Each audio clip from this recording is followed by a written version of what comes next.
Everybody, thank you for tuning in to the Liberty Report. With us today is Chris Rossini, our co-host, and we're here to solve another problem.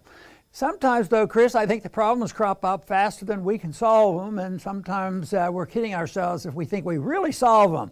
But we're certainly in the business of suggesting where the trouble comes from and suggesting very strongly why liberty is better than coercion and government planning. And once again, we're going to be talking about that. So welcome to the program today, Chris.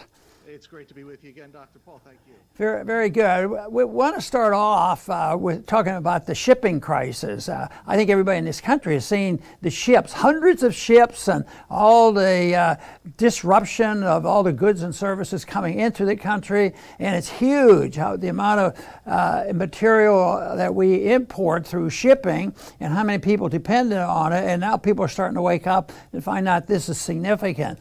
But looking at these pictures, and they've been going on for several months now, and it seems to be getting worse.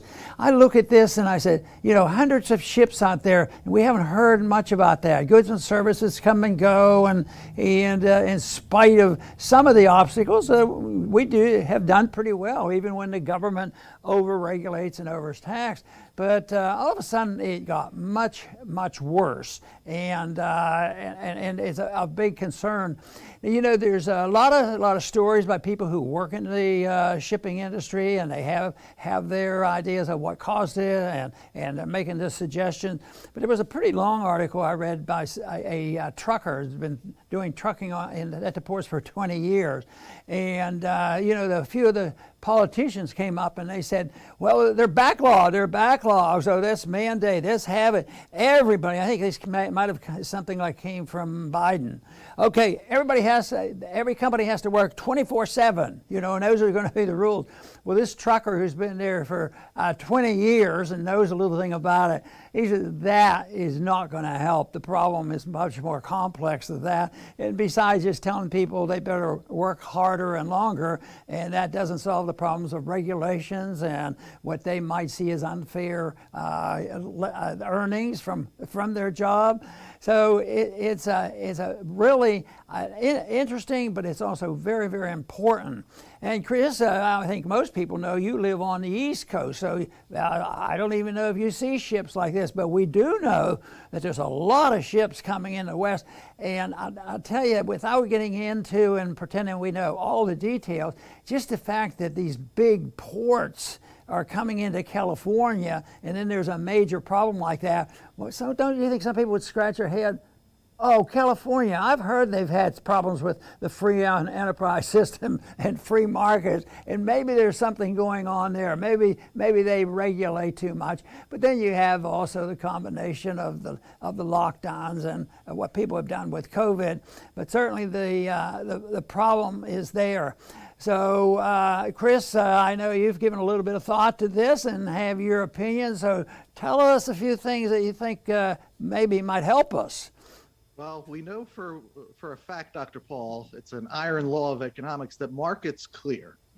So if you start with that, axiom, whenever you see ships backed up, government intervention is involved. Whenever you see bread lines, government intervention, shortages, empty shelves, same. Whenever you see mass unemployment, not limited unemployment is normal because we live in a world of change that's constantly changing. Consumer preferences are always changing. We don't live in a static world where there's no unemployment.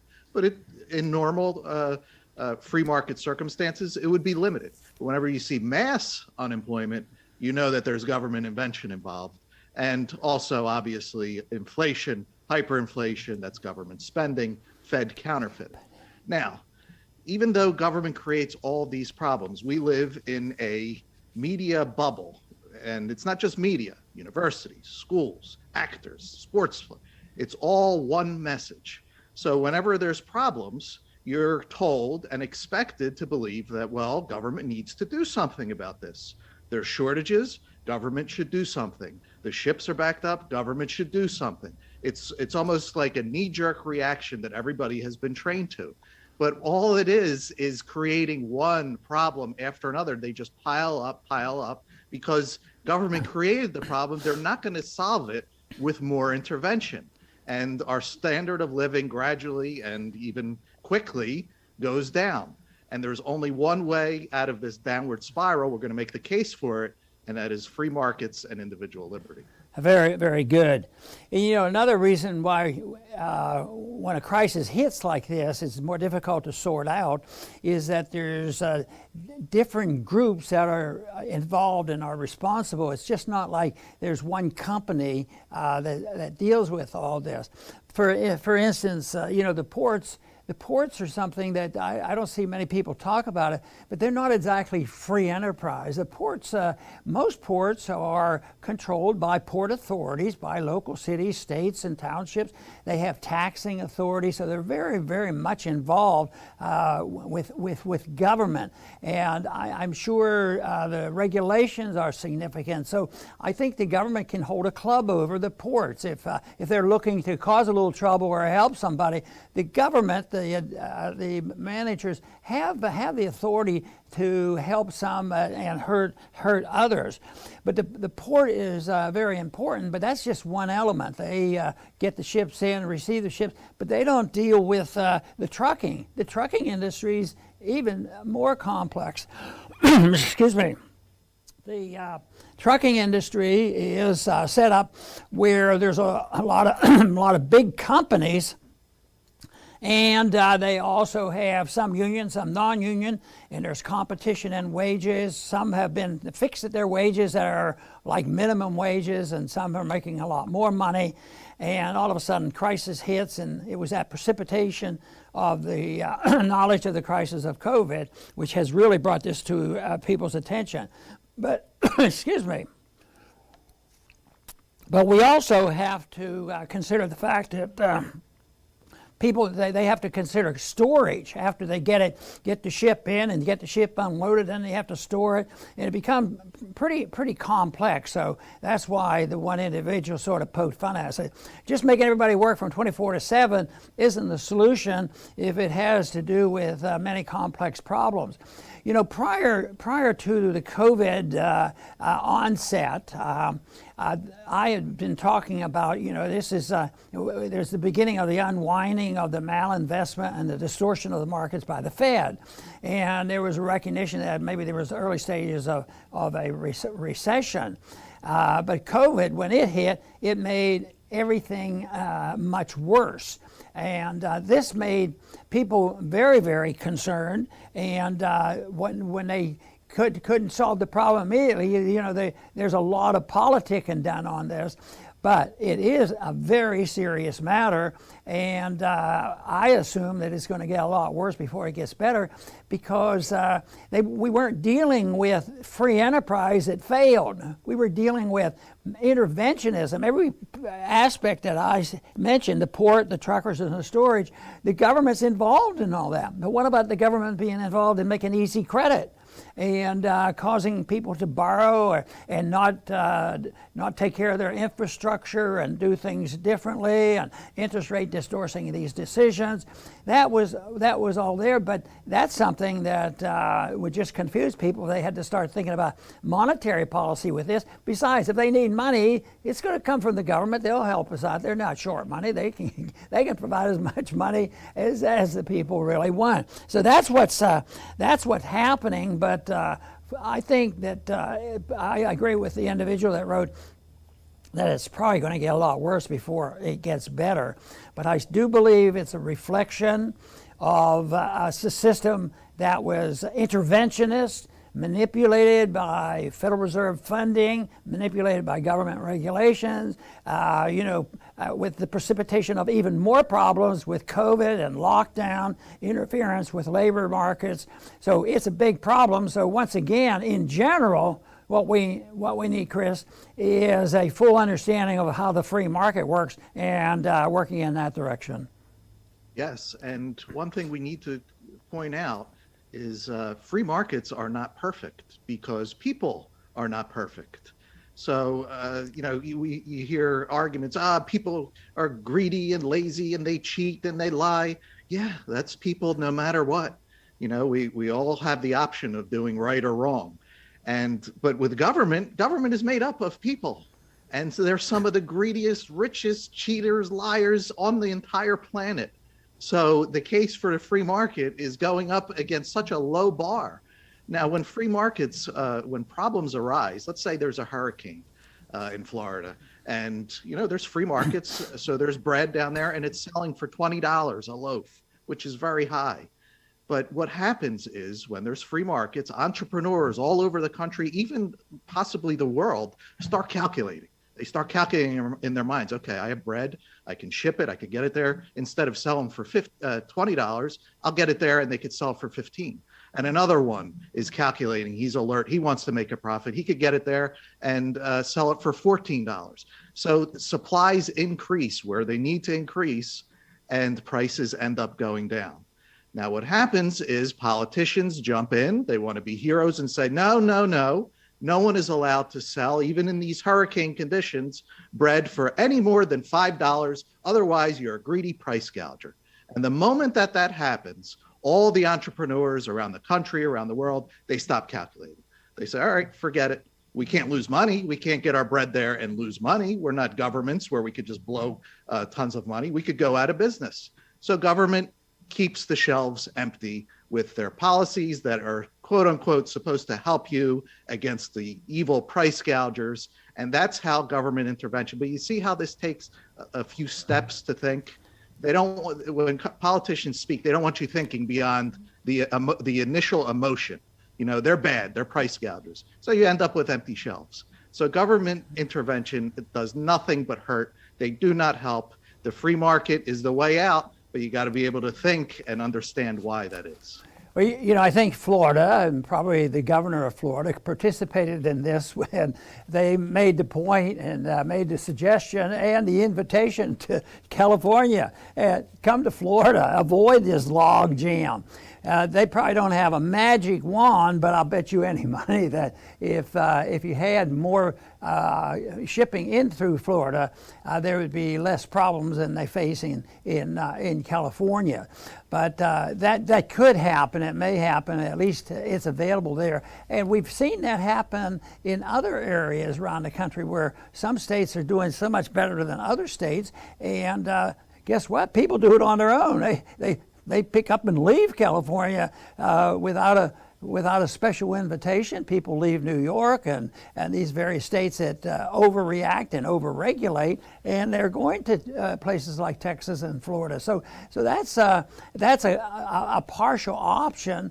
But then again, the federal government, if one state does help these other states, and because they have a freer system, all of a sudden you hear that Biden or somebody in the administrations are going to put more penalties on that state that's helping out the other state. One story today was, what we ought to do to Texas, because now they're doing so well, is let's send more illegals there. Let's send more of these people who have come over and may provide a lot of danger to our society. We'll send them all to Texas. But that is the kind of attitude that goes on that really doesn't solve the problem.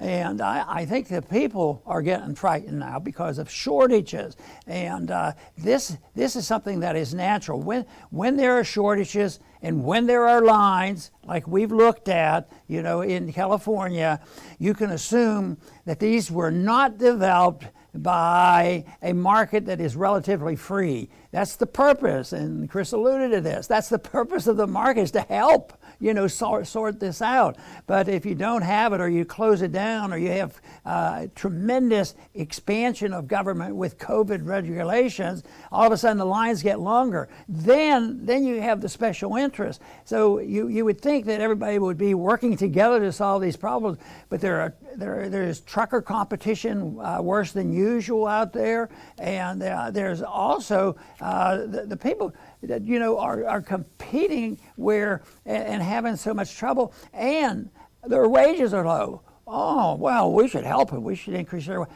But the wages are low because of inflation. There are checks that they've been getting and making, which have been interfered with all this. But even if they were making exactly the same, the inflation has knocked it down, and that's why looking at the regulations and looking at the problems and other companies, at least temporarily, are offering other jobs.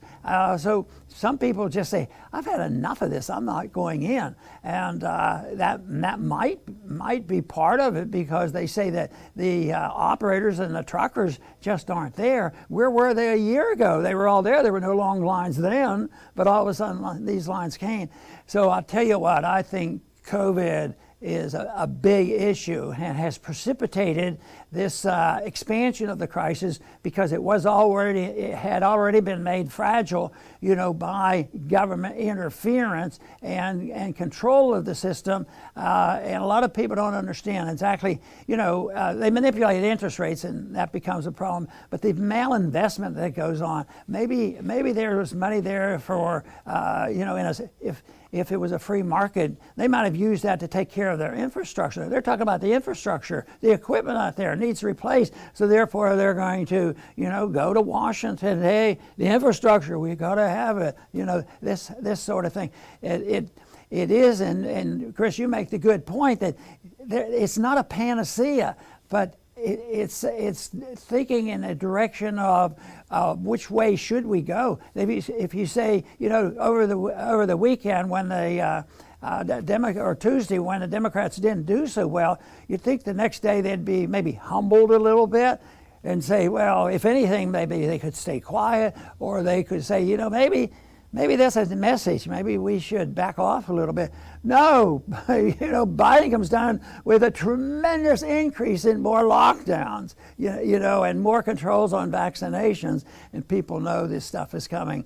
So it's a major problem that we have. I agree with the individuals who think it's going to get much worse, and yet I do believe that the solution is not complex if people want to just open up their minds and be a little bit more scientific about what we're doing.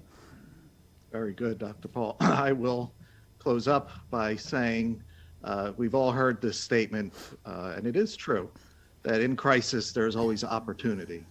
Well, I think I see big opportunity. We try to, as much as we can, be positive. We always point out the negative because it's important to understand. But, these last several years have provided a big opening for libertarians that are willing to take it. I could just see it from my own small circle of friends, family, acquaintances, and even on social media. Government was always something that was just in the background. Yeah, you pay your taxes, you get them off your back, they nag you with stupid plastic bags, whatever, but you go on with your life, and they're always in the background. And yeah, they may be ripping us off, but we're living good despite that. Well, these last several years have been much, much different.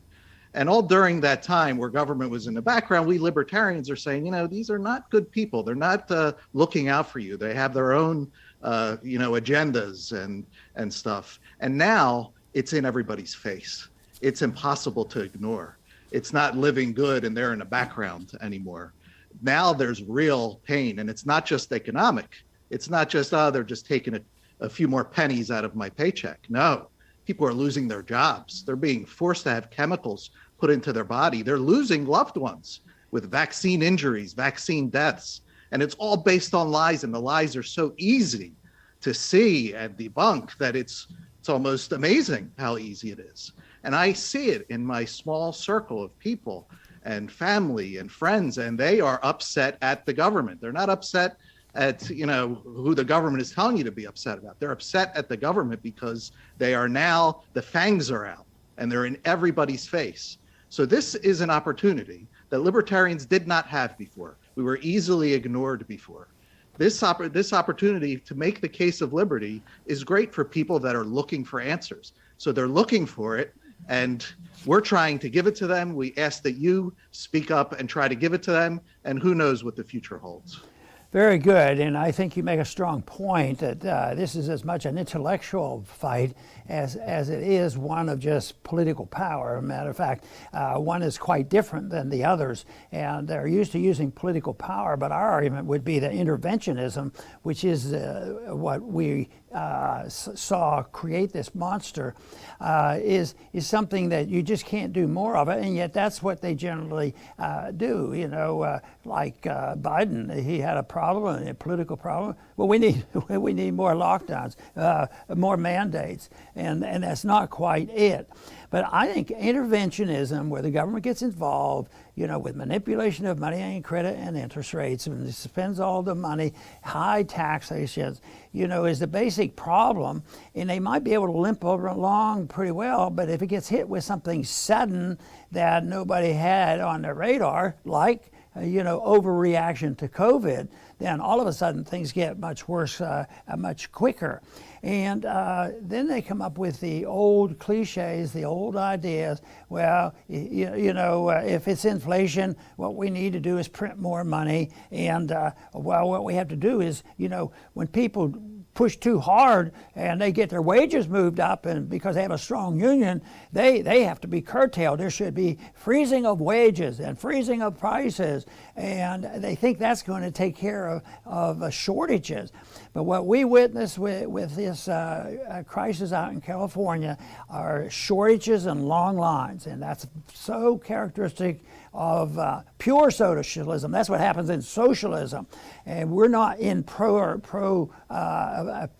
socialism, but we're in a system that leads that way and gives people temptation to you know, accept more and more government.